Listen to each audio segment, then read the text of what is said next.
The 2009 VMAs when I presented the award to Taylor, and was unaware that the Kanye thing was not a skit. Taylor Lautner has one big regret about his past relationship with Taylor Swift. The Twilight star opened up about witnessing the music superstar's infamous onstage run-in with Kanye West at the 2009 VMAs while he and Taylor were together, telling wife Tay Dome on her podcast The Squeeze this week that his initial reaction to the moment is something he wishes he could do over. You and Taylor had just gone public or whatever. Yeah, and I presented the award to her. So I gave her the award. I took, 5 steps back and was standing 5 feet behind her. And in the middle of her giving her thank you speech, Kanye jumps up onto the stage and I'm standing behind them. I can't see either of their faces. Well, you probably can't hear them well, because I know when you're on, you can't, the speakers aren't made for the speakers are going out. So I can barely hear it. I can't see them.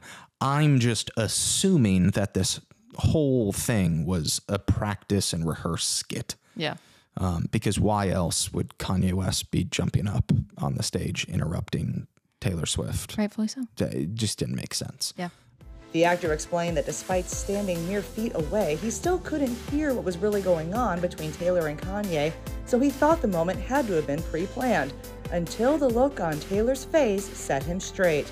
If you look back at it, I'm actually caught laughing and giggling at him. I can't hear them, but this is probably really funny right now. And then after, he jumped off, she finished. The second she turned back around and I saw her face for the first time, I was like, oh. That wasn't a skit. No, that wasn't good. God. Probably should have said something. Taylor and the Lavender Haze singer had just gone public with their romance at the time. They dated for a few more months after the VMAs incident, and it's long reported that Taylor is even the inspiration behind his ex's song, Back to December.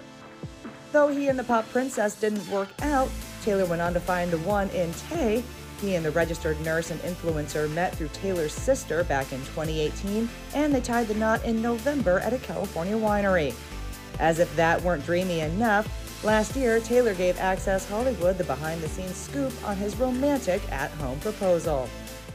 So this is one of the things I love about her the most. She always has said, I don't want anything special. I don't want anything big and grand. I do it in the kitchen. I love cooking, so I make us food all the time in the kitchen, and we just eat, at the counter. And she's like, one night after we eat, in the kitchen, that's all I want. Simple. So I did do it in the kitchen, but I did it big in the kitchen. She was away, and I got tons of flowers and candles and the sign and everything. So when she came home at the end of the day, after a long day of work, she walked into that, and it was a lovely surprise. And it actually did take her a little longer than expected to say yes, because she was weeping so hard. She couldn't even walk up to me. So I was on my mark, and I had to leave the mark to go get her to lift her up from crying and be like, okay, I have a few things to say to you. Just come here. So it took a sec, but it was super.